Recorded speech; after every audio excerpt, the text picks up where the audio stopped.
Coming up on Roots TV, when having a ball turns into foul play, are bully coaches making kids' sports a time of terror? We'll look at the problem and how former victims are trying to change the game. It's Oklahoma in the extreme. The Dust Bowl comes to life through a new groundbreaking film. We'll sit down with legendary filmmaker Ken Burns to talk about the Dirty 30s. They sound good, but they're not what they seem. Find out the secret behind these singing Sooners. And it's time to take sides, Oklahoma.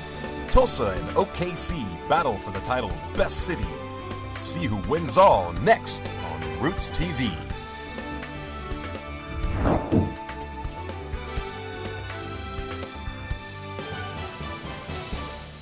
Hello, I'm Corteza Adams, and this is Roots TV, a production of the Gaylord College of Journalism at the University of Oklahoma.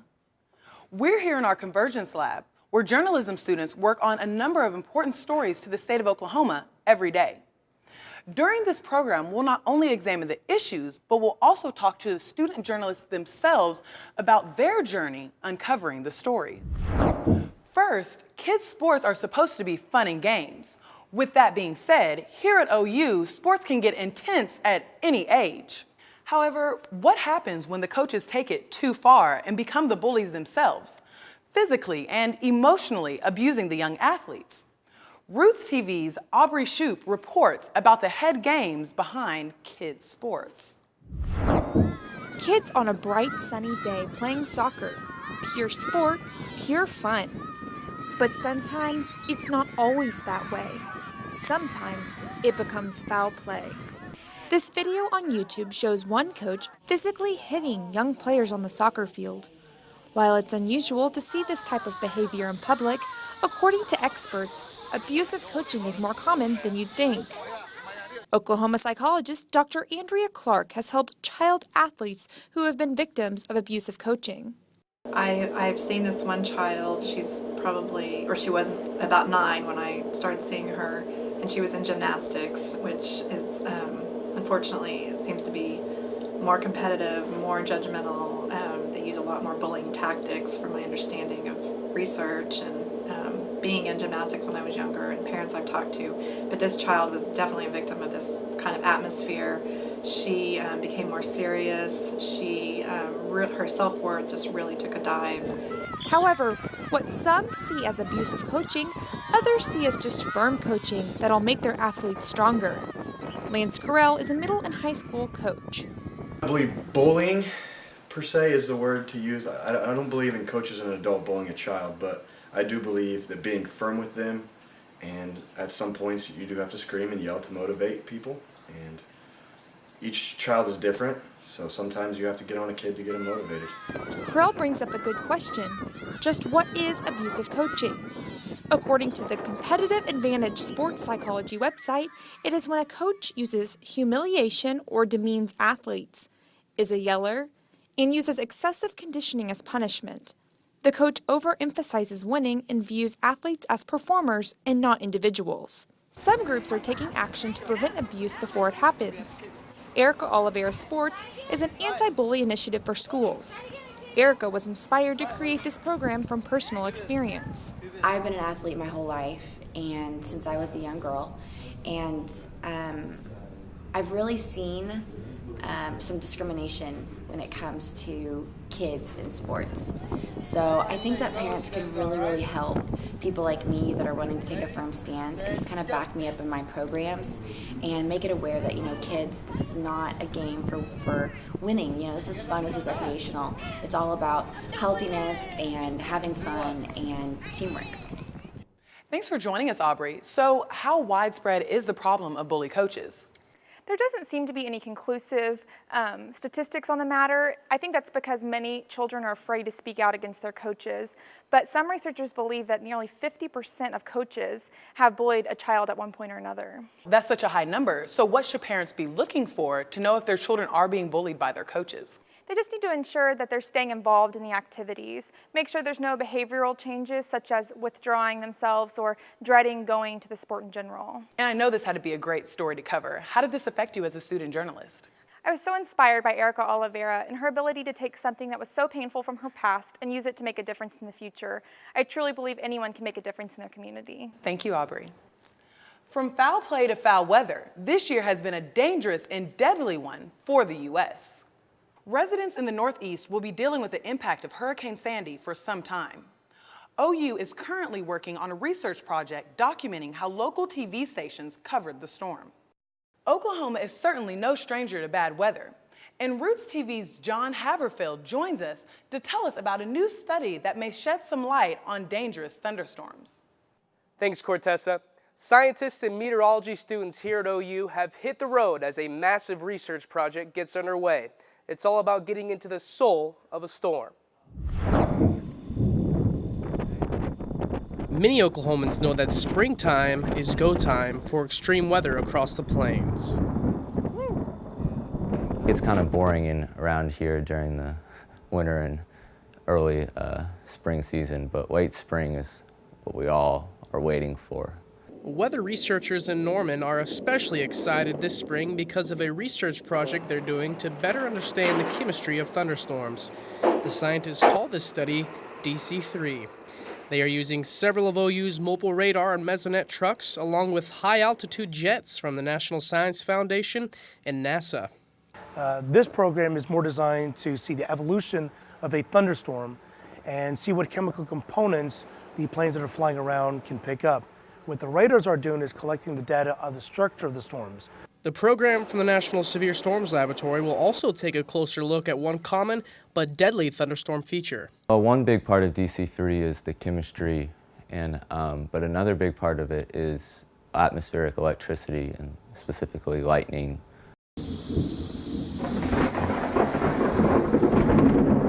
It's a part of DC-3 because lightning is deeply tied to chemistry. And so my job is to get some instruments ready and for deployment of a big balloon right into the storm to measure the strength of the electric field inside the storm. Once scientists are able to determine the differences between a menacing thunderstorm and just a summer shower, they can convey this information to the National Weather Service, who can in turn make better warnings. John Haverfield, Roots TV. Sometimes ecological disasters are caused by Mother Nature. Other times they're man-made. Some 80 years ago, some of our senior citizens witnessed the worst environmental tragedy in U.S. history, the Dust Bowl. Thousands of acres of land were literally blown away here due to a severe drought coupled with poor farming methods. It caused devastation for decades, and now it's being documented in a new movie. Roots TV's Bonnie Campo has the story. Imagine an arid hurricane that hovered over the U.S. plains for over a decade, each gust of wind sweeping the Midwest in dust, darkness, and debt, leaving a wake of hunger in many homesteads. Jobs were hard to come by, and Okie scrambled to make do.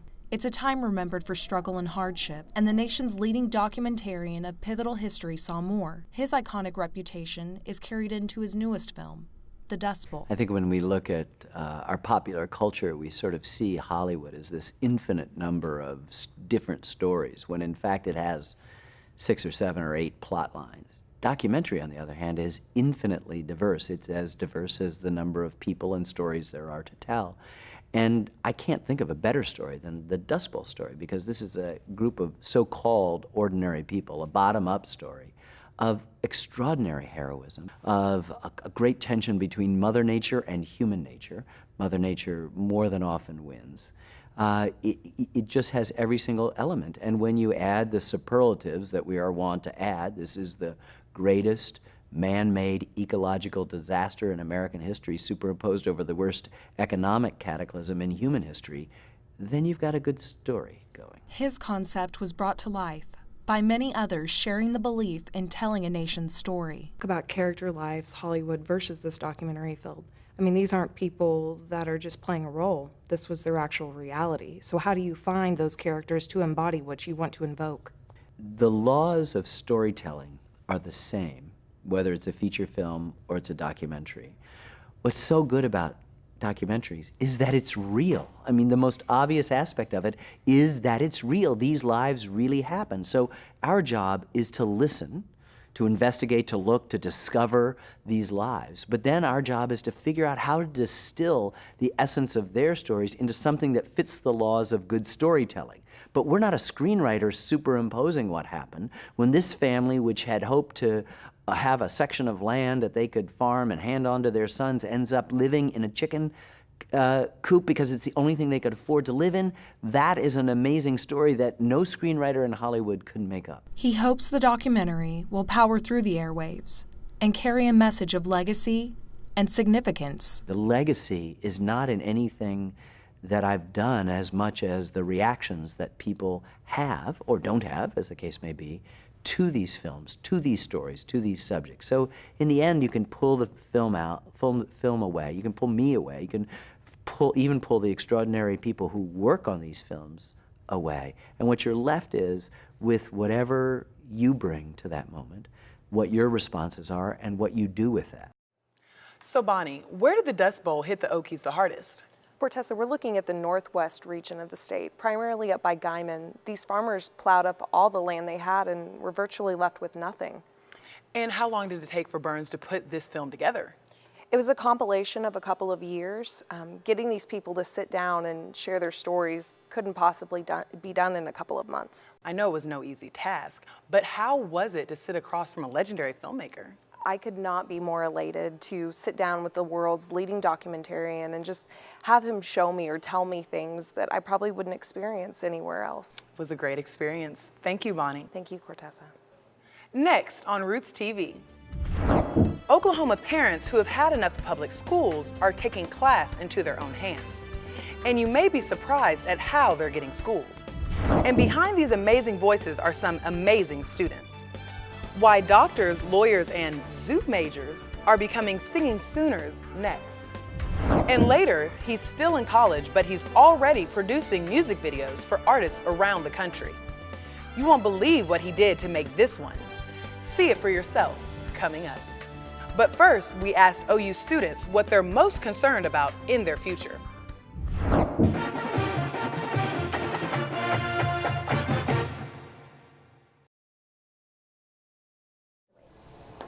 I am probably worried about finding a job in my field, but I based my major on the fact that we're always going to need scientists, so the science is probably rather stable.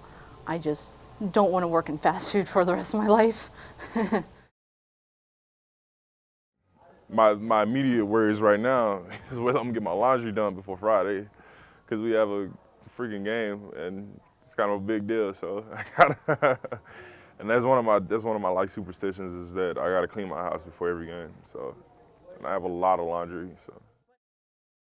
I'm really worried about getting a job after graduation. I see like a lot of my friends already have one set up and I don't yet. And I think that kind of goes along with the major because entrepreneurship is so broad that it's hard to, narrow it down like people in accounting do and stuff. So I'm kind of worried about that, but it's moving along.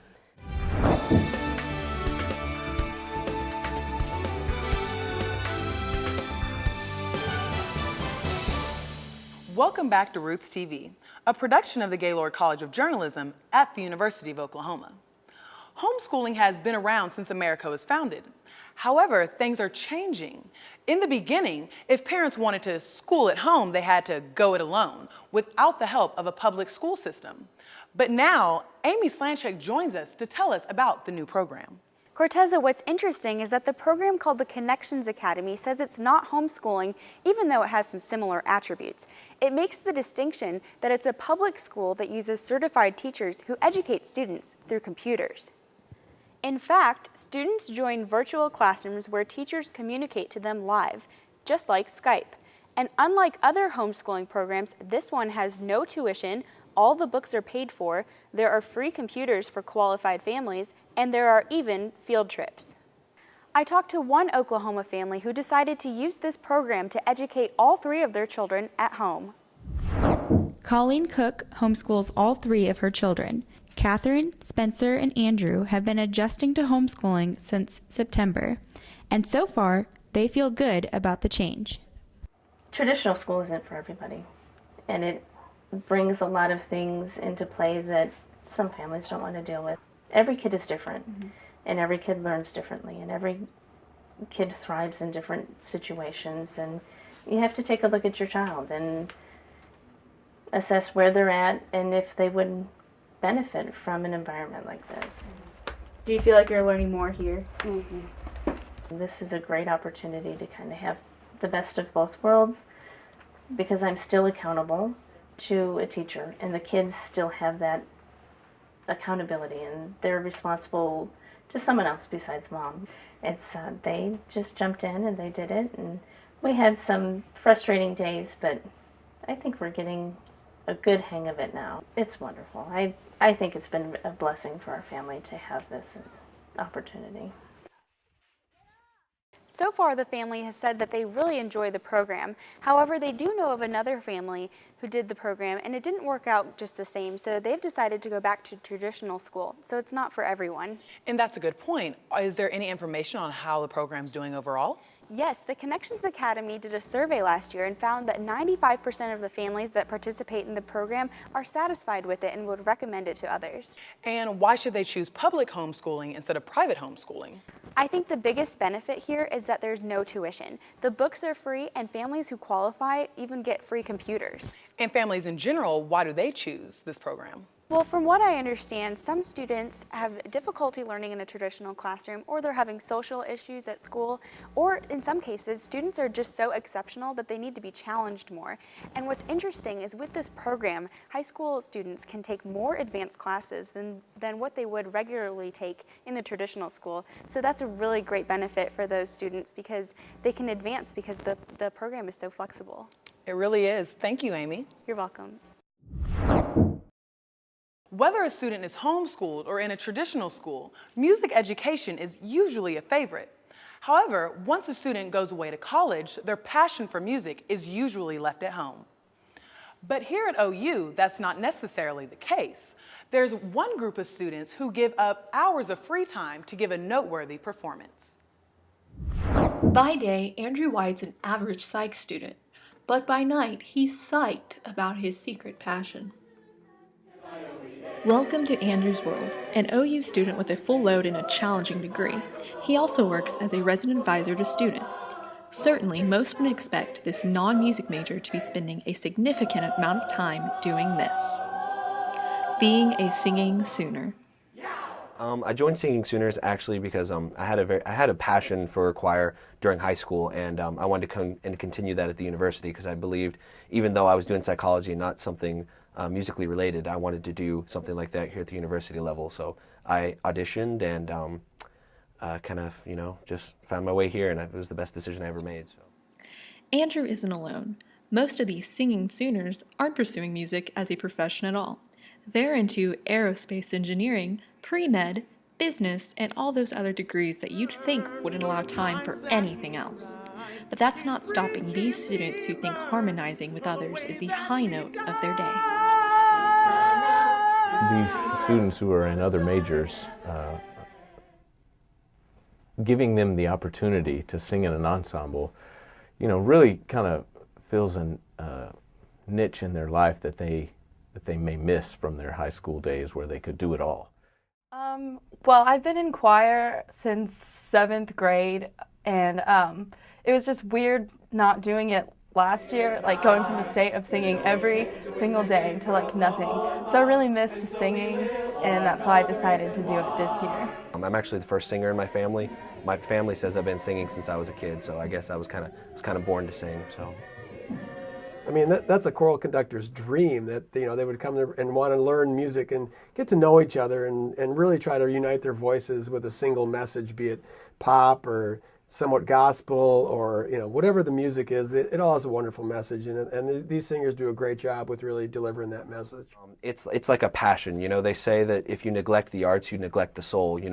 I believe it's one of President Bourne's quotes that we must not only nourish the mind and the body, but also the soul. And I feel like this is what I do here at the university to nourish that aspect. And despite how busy I am, I always find time because I have a love and a passion for it. And I think even though I will go into into a field that it's not musically related, I will never give up music because, you know, it's just a part of my life.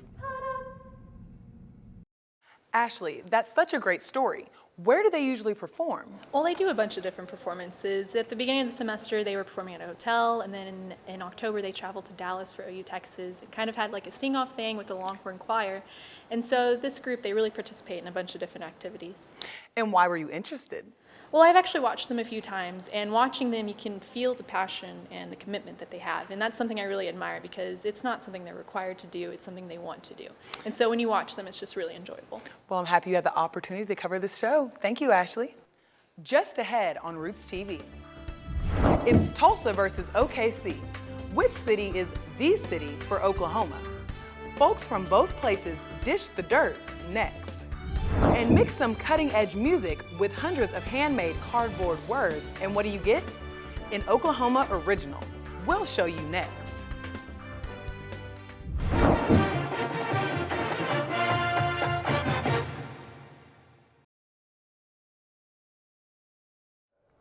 I'm most worried that like people don't care about music anymore so much.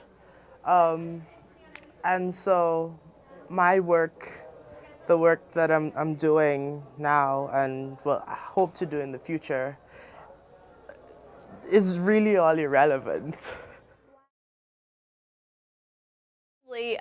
De-stressing techniques. I feel like not only like, you know, it's okay to be stressed out, but trying to relieve yourself from that. I feel like students just trying to find some quiet time is important, just and like focusing maybe like on just being one with themselves and just being quiet and thinking about like clearing their head. I think that's a good thing.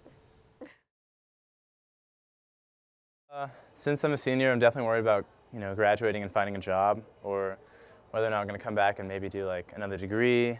I have another major that I'm thinking about finishing, but it'd be 2 more years of school, so that's kind of a weird thing for me.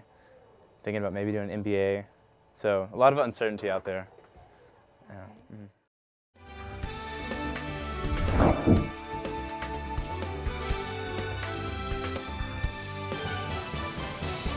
Welcome back to Roots TV, a production of the Gaylord College of Journalism at the University of Oklahoma. According to a recent survey, Oklahoma City is one of the least liked cities in the U.S. Apparently, Oklahoma needs to change its image. Breon Sumlin covers the story. Now what if I told you my city was the best, and my city was a threat to the rest? And my city was a threat to the rest. Oklahoma City is hands down better than Tulsa. It has the big feel, has everything that Oklahoma City has, but doesn't have the traffic. I mean, in Oklahoma City, it's just like a bunch of twists and turns. It just doesn't make sense. And they've got all that construction downtown. Tulsa just seems in a rut. Construction on the roads have been there for like the past 4 years. It just feels really old. This city is my city, and I love it. Yeah, I love it. I mean, it's a great place to be. There's so much to offer. We've got the Thunder. I don't know. We don't have an NBA team like the Thunder. That's one thing that sets us apart. I love the Thunder probably more than anything in the world. And that rolls off onto Oklahoma City as well. It should be shared with the state of Oklahoma because this is like a really big deal. We have our own NBA team, and I feel like the city, it just tries to kind of act selfish with it. No, it's the Oklahoma City Thunder, not Tulsa Thunder. Cause this city is my city, and I love it. Yeah, I love it. Music scene's not extremely impressive in Oklahoma City. Oklahoma City has a great music scene as well. I think that Tulsa is a lot more supportive of arts and music in general. I think Oklahoma City should get more, kind of like Tulsa does. They have a lot of music festivals and they have a music venue there, which big bands go to. Yes. Yeah, it's a big one. Go to concert all the time. They always have that big music festival downtown. Yeah. I like Be Okay. Be Okay brings in a lot.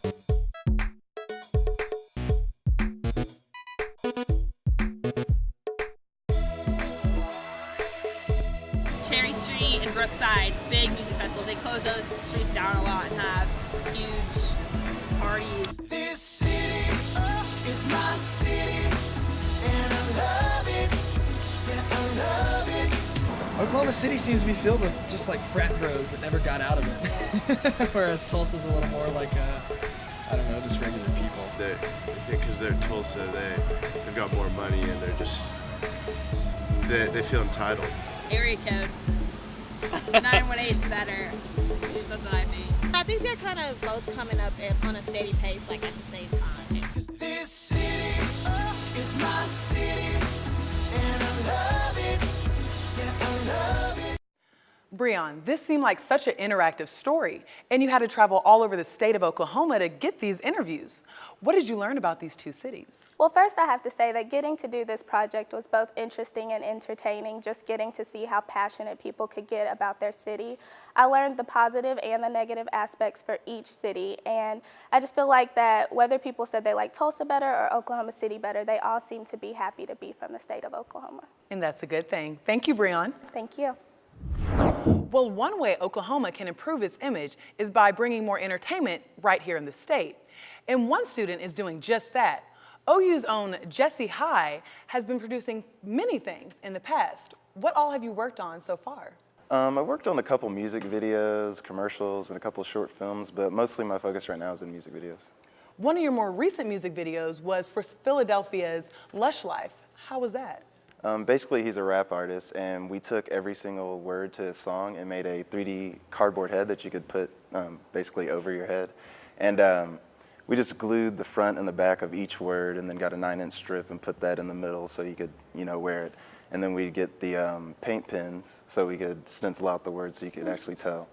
Went to 65 plus locations and asked random people if they would just wear it. And I mean, that's pretty much how we made the video. Interesting. So where are you planning to go after you graduate? I'm planning on moving to Seattle immediately after I graduate. Immediately? Why don't you want to stay here in Oklahoma? It's kind of a weird thing. Oklahoma has a good entertainment industry. I'm not going to say it doesn't have one at all, but I feel like it's not an entertainment hub, so it's a lot harder for someone new to get recognition and get out there and make a name for themselves and pursue a career when there's only a slim market here, whereas, like I said, a bigger entertainment hub like New York or LA, you'd have more chances to get your name out there and work. How do you think we can improve our entertainment hub? I think if the Oklahoma community in general just supported the arts more, just not even just filmmaking, just everything, and there was actually a community that was dedicated to that, and I feel like it would help out quite a bit, because now it's just kind of segmented, I guess, in a way. Okay. Thank you, Jesse. You're welcome. That's it for Roots TV. From all of us at the Gaylord College of Journalism at the University of Oklahoma, thanks for joining us. We leave you with Jesse's Magnolia video from rap singer Lush Life. Goodbye.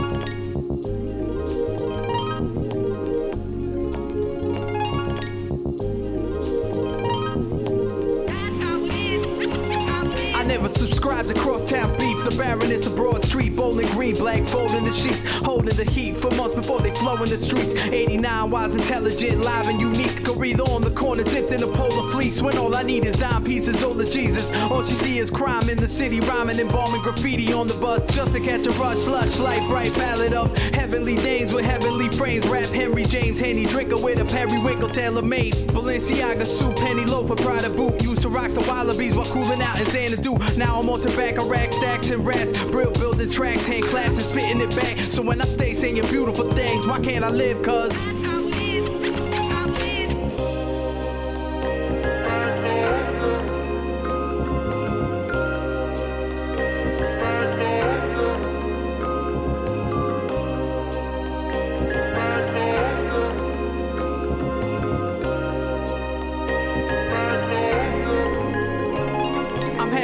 Dorothy Vogel, half rap mogul, half modal, rap clap vocals, stack totals and slush, Vita the Wonder Wheel, Coney Island and Summerfield, the #1 stunner in the sun appeal, and still always looking for breaks, or either on the corner looking for Jake, high stakes, we looking to make a wild butter thesis. I hope Grandma Z, rest in peace, word to Jesus, or word to whoever mother true believing. I hope he's sitting on planet rock and human leaving. Black party, human leaving. Earth from guzzling beer and rock a stare everywhere I look. Kilroy's here, written clear, spitting in the code of the streets. They holding the heat like the sun that's looming in the sky, old and unique. Speak the pitter patter, breath of the kids and breath of the whiz.